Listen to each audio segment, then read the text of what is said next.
नमस्कार, आप देख रहे हैं जेके24/7 न्यूज। मैं हूं आपके साथ राजेश कुमार। वक्त हमारे खास कार्यक्रम ग्लोबल ब्रेकिंग का, जहां पर हम आपके लिए दुनिया भर से तमाम बड़ी खबरें लेकर आते हैं। एक्सपर्ट हमारे साथ जुड़ते हैं, उनसे खबर के हर एंगल को समझने समझाने की कोशिश करते हैं। तो कार्यक्रम की शुरुआत बड़ी खबर के साथ। फ्रांस में पीएम मोदी का जोरदार स्वागत। राष्ट्रपति मैक्रों से मिले पीएम मोदी। आज एआई समिट में शामिल होंगे पीएम मोदी। मैक्रों के साथ द्विपक्षीय वार्ता भी करेंगे पीएम। फ्रांस में पीएम मोदी का जोरदार स्वागत। राष्ट्रपति मैक्रों से मिले प्रधानमंत्री मोदी।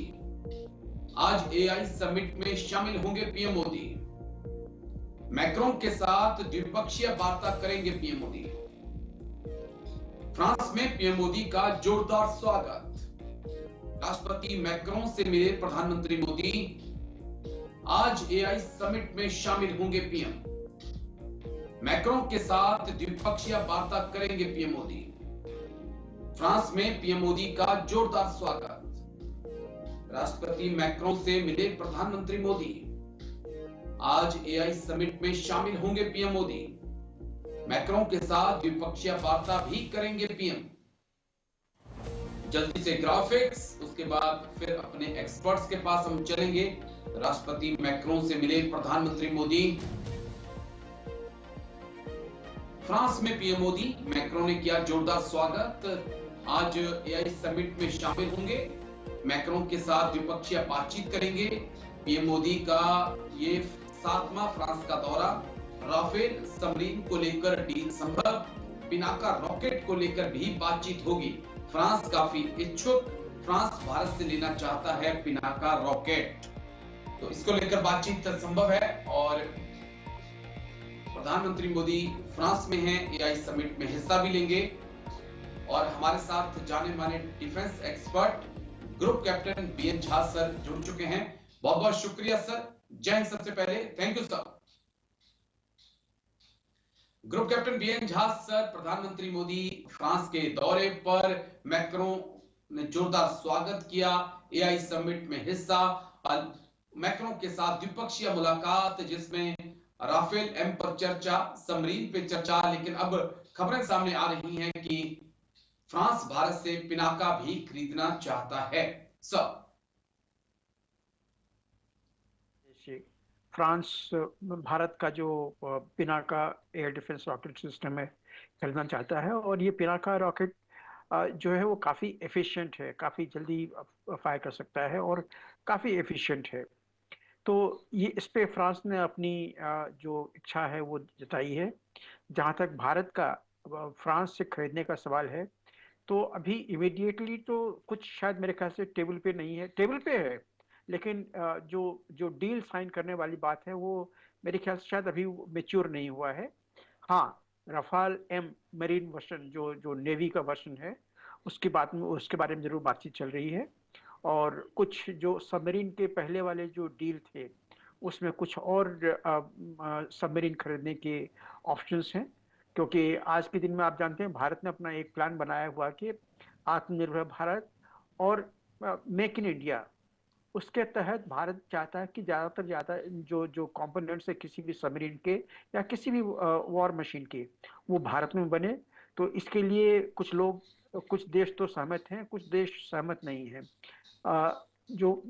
फ्रांस की यहाँ तक बात है, फ्रांस भारत में इसके बहुत सारे टीओटी दे रहा है, ट्रांसफर ऑफ टेक्नोलॉजी, तो उसमें बातचीत होगी। लेकिन अभी इसमें कोई एक जो निर्णय समझ में आ जाएगा आपके पास में कि हाँ भारत ने रफाल खरीद लिया मेरीन के लिए, नेवी के लिए, ऐसा शायद आपको नहीं मिलेगा। इसलिए इस बार जो मोदी जी गए हैं, खास करके जो पेरिस में जो आर्टिफिशियल इंटेलिजेंस का कॉन्फ्रेंस है, इसके लिए गए हैं। और मैं आपको बता दूं कि आज के दिन भारत जो है आर्टिफिशियल इंटेलिजेंस में तीसरे नंबर, वॉल्यूम के हिसाब से तीसरे नंबर पे है। मतलब सबसे बड़ा वॉल्यूम जो है प्रोडक्ट का आर्टिफिशियल इंटेलिजेंस, वो चाइना का है, दूसरा यूएसए का है और तीसरा भारत का है। और भारत में इसका बहुत ज्यादा एप्लीकेशंस हैं और इसके ऊपर में कुछ रूल्स रेगुलेशंस वो भी आज के दिन में फॉर्मुलेट हो रहे हैं। तो भारत का सिर्फ 5 क्राइटेरिया है एआई के ऊपर में। पहला है कि सर्विस सेक्टर में एआई को कैसे डाला जाए, जैसे चैट जीपीटी है, डीप सीक है, और जी भी कुछ चीजें जा रही हैं।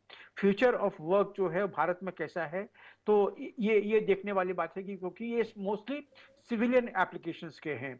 जैसे सॉफ्टवेयर राइटिंग है, वो आज के दिन में जो जो एआई है वो कर रहा है।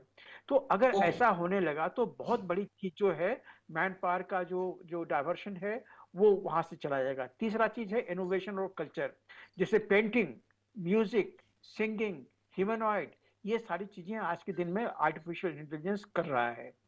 तो चौथा एस्पेक्ट है कि ट्रस्ट कितना दिखाया जाए आर्टिफिशियल इंटेलिजेंस पे, चाहे वो इंडिविजुअलिस्टिक कंटेंट हो या ऑथेंटिकेशन की बात हो, तो इसके ऊपर में भी बात होगी। सेफ्टी कहाँ तक है आर्टिफिशियल इंटेलिजेंस में, उसकी बात होगी। और last but not the least, पूरे वर्ल्ड का आज नजरिया है कि एआई पे जो गवर्नेंस मॉडल है, जो ग्लोबल जी गवर्नेंस है, उसके ऊपर में जो जो एक अंडरस्टैंडिंग होना चाहिए कि रेगुलेटरी बॉडी कौन होगा, इसके लिए भी बातचीत है। तो ये 5 सिस्टम में जो बातचीत चल रही है वो आज के दिन में प्रेजेंटेशन जो है उसके ऊपर है, और प्रधानमंत्री मोदी भी इसमें को चेयर कर रहे हैं।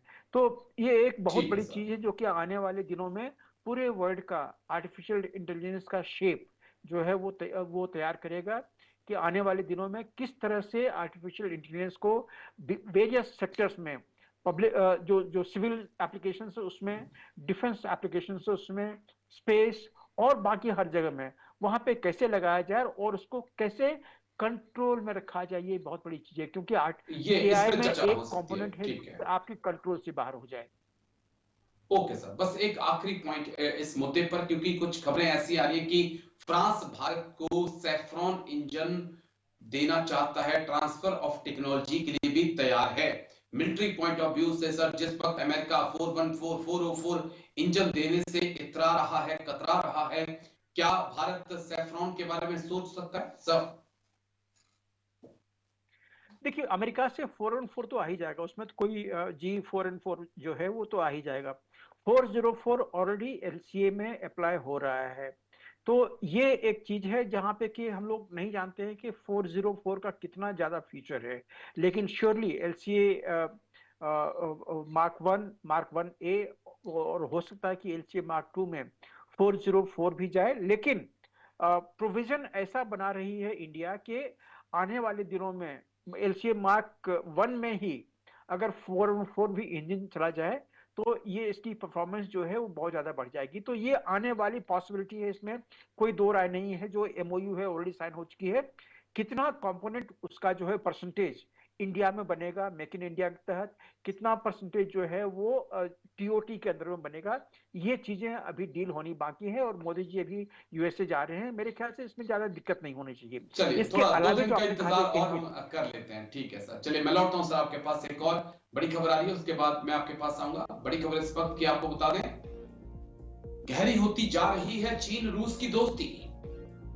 रूस की विक्ट्री डे परेड के चीफ गेस्ट होंगे इस बार जिनपिंग। राष्ट्रपति पुतिन ने जिनपिंग को भेजा न्योता। हर साल 9 मई को मॉस्को में होती है विक्ट्री डे परेड। गहरी होती जा रही है चीन रूस की दोस्ती। रूसी विक्ट्री डे परेड के चीफ गेस्ट जिनपिंग। राष्ट्रपति पुतिन ने शी जिनपिंग को भेजा न्योता। हर साल 9 मई को मॉस्को में होती है परेड। गहरी होती जा रही है चीन रूस की दोस्ती। रूसी विक्ट्री डे परेड के चीफ गेस्ट इस बार व्लादिमीर पुतिन ने जिनपिंग को बुलाया है। हर साल 9 मई को मॉस्को में होती है परेड। जल्दी से ग्राफिक्स और उसके बाद अपने एक्सपर्ट्स के पास हम चलेंगे।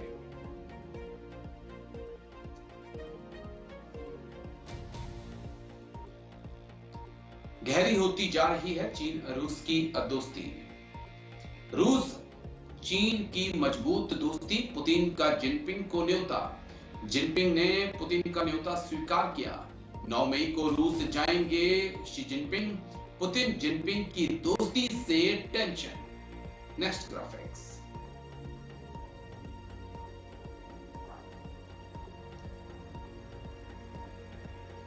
यूरोप नेटो के खिलाफ बनेगा मोर्चा। भारत के लिए भी टेंशन है ये दोस्ती। चीन पर निर्भर होता जा रहा है रूस। एक्सपर्ट्स के पास चलेंगे, समझने की कोशिश करेंगे। बीएन झा सर, जिस प्रकार से चीन और रूस पास आ रहे हैं, ये ना बल्कि पूरे नेटो यूरोप के लिए सचेत होने का वक्त है, बल्कि भारत को भी इस दोस्ती पर, इस रिश्ते पर एक गहरी नजर बना के रखनी होगी सब। जी हाँ, बिल्कुल भारत को इसके ऊपर में बहुत गहरी नज़र बना के, बहुत पैनी नज़र बना के रखनी पड़ेगी। क्योंकि आपको याद होगा एक समय ऐसा था जब अमेरिका ने एक डेफिनेशन दिया था एक्सेस ऑफ एविल ईविल। उसमें था नॉर्थ कोरिया, चाइना और ईरान, ये तीन थे। और बाइडेन एडमिनिस्ट्रेशन में जबकि जो रशिया यूक्रेन वॉर शुरू हुआ है, तो अमेरिका ने हर तरफ से उस समय में रशिया को जो था वो एविल लीग में डाल ही दिया था। तो आज के दिन में अभी के हिसाब से, डिफिनेशन के हिसाब से, ये चार नेशंस जो हैं इनकी एक्सिस ऑफ इविल में हैं अमेरिका की। अब जहां पे ट्रंप एडमिनिस्ट्रेशन आई हुई है, वो समझती है कि रशिया से बेहतर संबंध बनाए जा सकते हैं, और इसके ऊपर में भी बातचीत होनी है, अभी शुरू नहीं हुई है। तो ये जो चीजें हैं इसको आप एक तरफ में ले लीजिए, और दूसरी तरफ भारत का एक पहले का एक फ्रेंडशिप लीग था, RIC, रशिया, इंडिया, चाइना। वो तो अभी फिलहाल उसके ऊपर में कोई ज्यादा डेवलपमेंट नहीं हो रहा है, लेकिन अगर अगर वैमनस्यता जो है चीन और भारत के बीच में, कि चीन जो है वो एक एक्सपेंशनिस्ट स्टेट है, भारत जो है, भारत के जमीन के ऊपर में चीन की आंखें हैं, अगर ये आंख वो अगर बंद कर ले, अगर वो अपने आप को रिकंसाइल कर ले चाइना, तो ये जो चीज है ये बहुत बड़ी चीज होगी। अगर रीजनल कॉपरेशन हो, देखिए ये सारे नेशन एक जगह में हैं, चाहे रशिया हो, जी चाइना हो, भारत। रशिया और भारत के बीच में बहुत गहरी दोस्ती है। और चाइना और रशिया के बीच में जब विंटर ओलंपिक्स हुआ था 2023 में, तो उस समय में 2022 में जो हुआ था, तो उस समय में एक ट्रीटी साइन हुई थी, ट्रीटी ऑफ अनलिमिटेड कॉपरेशन। उसके हिसाब से ओके। डिफेंस भी आता है कि अगर चाइना पे कोई अटैक करे या रशिया पे कोई अटैक करे, तो जैसे नेटो के संबंध हैं कि एक पे अटैक होने से दूसरे भी उसमें बताने के लिए आ जाएंगे, ये ऐसा कॉपरेशन ऑफ अनलिमिटेड डिग्री जो है वो दोनों के बीच में है। और इसीलिए आपने सुना होगा आज से 1 महीना पहले कि चीन की सेना भी रूस के तरफ से यूक्रेन के लिए आ रही है। ये सिंबॉलिक था। जो फौज है वो फुट ऑन द टेरिटरी वो नहीं है, लेकिन ये पॉसिबल है। तो अगर रशिया ने चाइनीज प्रेसिडेंट को, जी जिनपिंग को अगर बुलाया हुआ है, तो ये कोई आउट ऑफ स्पेस नहीं है, आउट ऑफ प्लेस ठीक नहीं है। है, कोई वार्निंग वाली चीज नहीं है। जहां तक रूस और भारत का संबंध है वो अटल है, अटल रहेगा। चीन के ऊपर में जरूर नजर रहेगी। ठीक है सर, चलिए लौटते हैं हम आपके पास एक और बड़ी खबर के बाद। फिर मैं आपके पास आता हूं, इस वक्त की एक और बड़ी खबर आपको दिखा दें, उसके बाद फिर एक्सपर्ट्स के पास चलेंगे।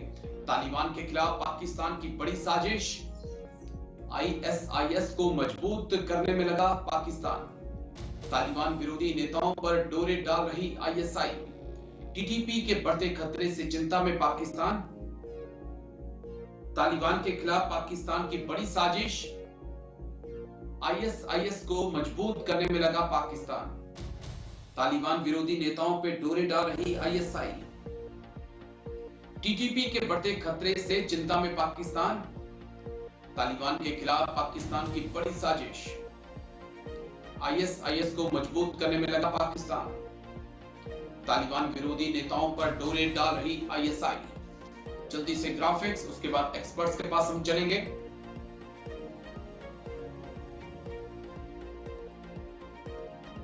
ISIS को मजबूत करने में लगा पाकिस्तान, तालिबान को अस्थिर करना चाहता है पाक। एक बार फिर से तालिबान पाकिस्तान रिश्तों में टेंशन, डोनल्ड लाइन को नहीं मानता तालिबान। ISIS को मजबूत करने में लगा पाकिस्तान। अफगान नेताओं से ISI की मुलाकात। तुर्की में मिले तालिबान विरोधी अफगान नेता और ISI के साथ उनकी मीटिंग हुई। तजाकिस्तान के दौरे पर भी गए थे ISI के चीफ असीम मलिक। चलिए एक्सपर्ट्स के पास चलेंगे। Group captain BN Jha sir लगातार हमारे साथ बने हुए हैं। बीएन झा सर, कभी तालिबान को ही पाला, कभी अफगानिस्तान की हुकूमत के खिलाफ तालिबान को खड़ा किया, और तालिबान को फतेह करने में मदद भी की, इवन तक अपनी एयरफोर्स और सेना तक को उतार दिया पाकिस्तान ने। और आज हम देख रहे हैं उसी तालिबान को अस्थिर करने के लिए कभी आईएस खुरासान को पाकिस्तान ने मदद कराया, और अब खबरें आ रही है कि तुर्की में जाकर जो है अफगान नेताओं के साथ आईएसआई के ऑफिसर्स ने मीटिंग की है। क्या कुछ चल रहा है सर? देखिए, विश्व में जितने भी इस्लामिक नेशंस हैं, आज के दिन में 47 हैं, और उसमें अब कोसोवो भी शायद उसमें जुड़ जाएगा। इसके ऊपर में आप भरोसा नहीं कर सकते। जितने भी इस्लामिक कंट्री हैं, सब के सब किसी न किसी तरह से, किसी न किसी जो टेरर ब्रांच है, उनका जिहादी ब्रांच है, उससे जुड़े हुए हैं। चाहे वो वहां पे पैदा किया गया है उनके धरती पे, चाहे उनको वहां से फंड मिल रही है, या फिर उनको वहां से समर्थन है। तो आज के दिन में लगभग 188 जिहादी तंजीम्स हैं, और इसमें सबों का, जितने भी इस्लामिक कंट्री हैं, सबों का उसमें कहीं न कहीं रोल आता है, कहीं कहीं उनका हिस्सेदारी आता है। अब बची बात पाकिस्तान और अफगानिस्तान के बारे में, जो ये के बीच में जो बेमनस चल रही है। तालिबान, आप जानते हैं कि भारत वो पाकिस्तान की जमीन पे ही पैदा हुआ था, लेकिन जब जी पाकिस्तान ने अफगानिस्तान को अपने पंजे में, अपने मुट्ठी में बंद करना चाहा है, तो तालिबान उसके लिए तैयार नहीं था, और इसीलिए अफगानिस्तान और पाकिस्तान के बीच में आज के दिन में वैमनस्य है। क्योंकि पाकिस्तान चाहता है कि जो इकोनॉमिक बेनिफिट इससे जितनी ली जाए वो ले ली जाए, और जो रीजनल डोमिनेंस होती हैं वो बना के रखी जाए, जिसके लिए कि अफगानिस्तान आज के दिन में तैयार नहीं है। अब जहां तक बची बात की, आपने कहा था कि कजाकिस्तान है, वहां पे तुर्कमेनिस्तान है, जी उज्बेकिस्तान उज्बेकिस्तान आज के दिन में बहुत बड़ी जिहादी शक्ति के रूप में वो अपना पांव बढ़ा रही है, वो भी है वहां पे। और किर्गिस्तान, वहां पे ज्यादा खतरा नहीं है, क्योंकि किर्गिस्तान और जो जिनजियांग एरिया है चीन का, ये दोनों मिलते जुलते हैं। तो चूंकि जिनजियांग में चीन ने जो जिहादी एलिमेंट्स हैं उसको एकदम बिल्कुल ठंडा करके रखा है, एकदम बिल्कुल मुट्ठी में करके रखा है, तो किर्गिस्तान की ज्यादा नहीं चलती है। तो ये सब चीजें आपको याद रखनी पड़ेगी। अब जहां तक आईएसआई एलिमेंट है, आईएसआई को चाहती है कि तालिबान से अच्छा संबंध बने, लेकिन ये जो आईसिस के जो है, जो खुरासान जो जी है, या तालिबान टीटीपी जो है, तहरीक तालिबान पाकिस्तान, इनके बीच में जो जो वैमनस्यता है, ये आज के दिन में बरकरार है और अभी बना रहेगा। लेकिन भारत ठीक है। इसको लेके खुश नहीं हो सकता है, क्योंकि ये कब पलट जाएंगे आप नहीं जानते हैं। और जहां तक आईसिस का सवाल है, आईसिस, सिर्फ आईसिस के की हम लोग बात करते हैं कि जो कि पाकिस्तान के साथ में है, जाके अफगानिस्तान में खुराफाती करता है, लेकिन ये आईसिस का ब्रांच दुनिया के लगभग हर रीजन में है। तो इसीलिए ओके इसके ऊपर में विश्वास नहीं करें। ये लोग सब डबल टॉक में काफी माहिर हैं। पाकिस्तान जरूर कोशिश करेगा कि अफगानिस्तान के साथ में उसका जो जो तकरार चल रहा है तालिबान के साथ में, वो कम हो, या वो बंद हो, या उसको वो कंट्रोल करे। लेकिन जिहादी जानते हैं किसी के कंट्रोल में नहीं आते हैं, तो इसीलिए ठीक है, उसके ऊपर में चलिए मैं विश्वास आता ना हूं करें। सर, क्योंकि एक ये और सब बड़ी खबर आ गतिविधियां रही है, उसके पिछले बाद मैं आपके पास आता हूं। ठीक है सर, एग्री सर। मैं आता हूं आपके पास, एक और बड़ी खबर है, उसके बाद मैं आपके पास आता हूं। इस वक्त की एक और बड़ी खबर आपको दिखा दें। पाकिस्तान पहुंचे बांग्लादेश नेवी के चीफ। एक और बड़ी खबर, मुनीर से मिले एडमिरल मोहम्मद नजमुल। एक महीने के अंदर दूसरी रक्षा स्तरीय बैठक, बांग्लादेश आर्मी को ट्रेनिंग देगा पाकिस्तान। पाकिस्तान पहुंचे बांग्लादेश नेवी के चीफ। मुनीर से मिले एडमिरल मोहम्मद नजमुल। एक महीने के अंदर दूसरी रक्षा स्तरीय बैठक, बांग्लादेश आर्मी को ट्रेनिंग देगा पाकिस्तान। पाकिस्तान पहुंचे बांग्लादेश नेवी के चीफ। जल्दी से ग्राफिक्स, उसके बाद एक्सपर्ट्स के पास हम चलेंगे।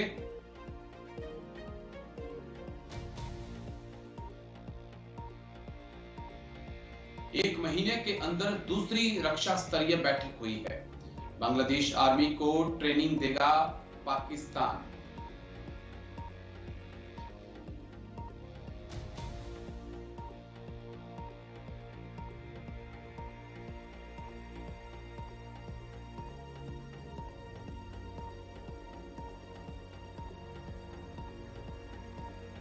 सर लगातार हमारे साथ बने हुए हैं। बीएन झा सर, मैं आपके पास आऊंगा। किस प्रकार से इस अहम दौरे को देखते हैं? बांग्लादेश नेवी के चीफ अब पाकिस्तान में, इससे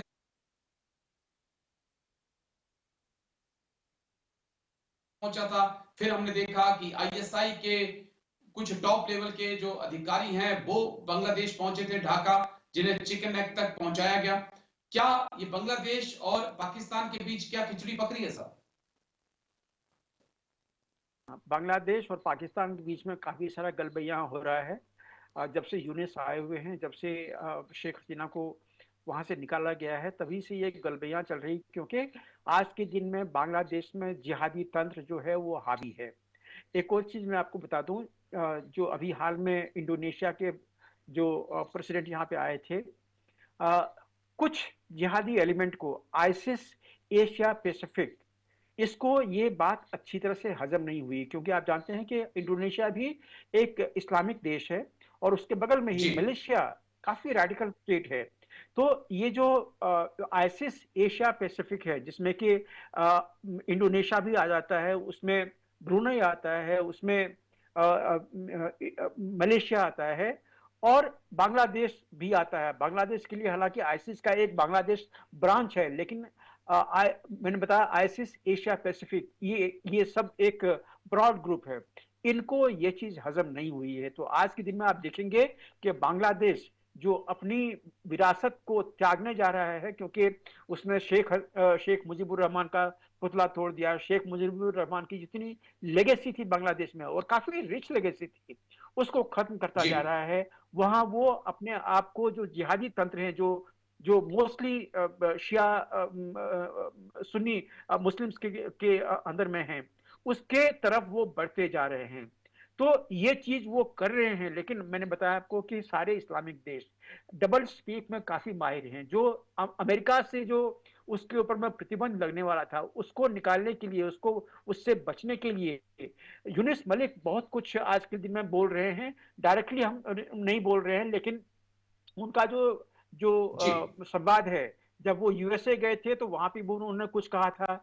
उनके यहाँ पे जब यूएन वाले आए थे तो उनको भी उन्होंने कुछ कहा। तो सबों को खुश करने के लिए डबल स्पीक वो चल रही है। लेकिन ये जो आपने बताया गलबैया पाकिस्तान और बांग्लादेश के बीच में, ये गलबैया चल रहा है, ये आगे भी बढ़ेगा। वो चाहेंगे, पाकिस्तान चाहेगा कि भारत को दोनों तरफ से घेरा जाए। पश्चिम में तो वो है ही, और पूर्व में चाहेगा कि बांग्लादेश जो है वो भी आज के दिन में एंटी इंडिया स्टैंड ले ले, जिससे कि ठीक है। वहां का जो सीमा रेखा है भारत और बांग्लादेश का, वो काफी पोरस है, काफी खुला हुआ है। उसके थ्रू वो जिहादियों को भारत में भेज के वहां पे खुराफाती करने के लिए वो उकसाए। भारत में ऐसे ही जो बांग्लादेशी भी आए हुए हैं, वो स्लीपर सेल बना के वो काम कर रहे हैं। उनका यूज तो किया ये जा चीज सके। भारत के ठीक लिए है एक सर। थोड़ा सा जरूर खतरा है। एक इसके सचेत ऊपर रहने की में जरूरत भारत है। को चलिए मैं ध्यान लौटता रखना हूं, उस पर पड़ेगा। एक और बड़ी खबर आ रही है, उसके बाद मैं आपके पास आता हूं। रूस से जुड़ी हुई बड़ी खबर है। बड़ी खबर आपको बता दें, रूस से जुड़ी हुई बड़ी खबर इस वक्त की। रूस भारत में हो सकती है अहम डील। रूस ने भारत को ऑफर की R-37 मिसाइल। R-37 मिसाइल है fighter jet killer. R-37 missile के आगे फेल पाकिस्तान का F-16। रूस भारत में हो सकती है अहम डील। रूस ने भारत को ऑफर की R-37 मिसाइल। जल्दी से ग्राफिक्स। R-37 मिसाइल के आगे फेल पाक F-16। चलिए ग्राफिक्स के जरिए एक बार जल्दी से जानकारी आपको दे दें, उसके बाद फिर अपने एक्सपर्ट्स के पास चलेंगे। R-37 मिसाइल की खासियत, लंबी दूरी की एयर टू एयर मिसाइल, दृश्य सीमा से परे अटैक करने में सक्षम, ड्रोन और फाइटर जेट का काल, अवाक्स टैंकर विमान गिराने में ये मिसाइल सक्षम है। जल्दी से बीएन झा सर के पास हम चलेंगे। BN Jha sir, R-37 missile को लेकर चर्चा है कि भारत और रूस के बीच डील हो सकती है, कितनी संभावना सर? हाँ, ये एक ऐसा मिसाइल है जो परिष्कृत मिसाइल है, और इसमें काफी सारे काउंटर मेजर्स हैं। क्योंकि आप जानते हैं, जब एक हवाई जहाज से मिसाइल डाली जाती है तो उस मिसाइल को नलिफाई करने के लिए, उसको उसको जैम करने के लिए काउंटर मेजर्स जो होते हैं वो अडॉप्ट की जाती है। तो ये जो रूस की मिसाइल है, काफी परिष्कृत मिसाइल है, काफी एडवांस मिसाइल है। हालांकि भारत के पास पहले से भी काफी सारे ऐसे मिसाइल हैं हमारे पास में ऑलरेडी। लेकिन जो रशियन फ्लीट हैं, जैसे Su-30 जो है, Su-30 में ये मिसाइल जो है ये काफी इफेक्टिव है, क्योंकि उससे ओके। कॉन्फ़िगर करके बनाई गई है, जिससे जिससे कि उसके ऊपर में कंट्रोल रहेगा। और अगर इस मिसाइल को थोड़ा सा और कॉन्फ़िगरेशन उसका चेंज करके इसको बाकी जहाज में भी लगा सकें, जैसे मिराज 30 है या और ओके। जो मिराज 2000 है या और जहाज है, जी इसमें जी। अगर लगा सकें तो ये डील बन सकती है। ये पॉसिबल है, लेकिन ये काफी अर्जेंसी नहीं है, क्योंकि भारत के पास में already BVR, beyond visual range missiles जो हैं, काफी इफेक्टिव मिसाइल्स हैं, जो F-16 को मार के कहीं गिरा सकते हैं, J-20 को मार ठीक सकते है। हैं, J-17 को मार सकते हैं। तो ये सारी चीजें आज के दिन में भारत के पास में ऑलरेडी हैं, भारत के लेकिन पास अगर ये अवेलेबल है। डील चलिए, फाइनलाइज हो गया समय का थोड़ा सा इकोनॉमिकली तो अभाव हो है सकता सर। है। जी, लेकिन बहुत बहुत शुक्रिया आपका, group captain BN Jha sir, बहुत बहुत शुक्रिया हमारे साथ चर्चा में जुड़ने के लिए, तमाम पहलुओं पर इतनी बारीकी से बात रखने के लिए। ग्लोबल ब्रेकिंग में आज इतना ही, कल फिर होगी मुलाकात, दीजिए इजाजत, नमस्कार।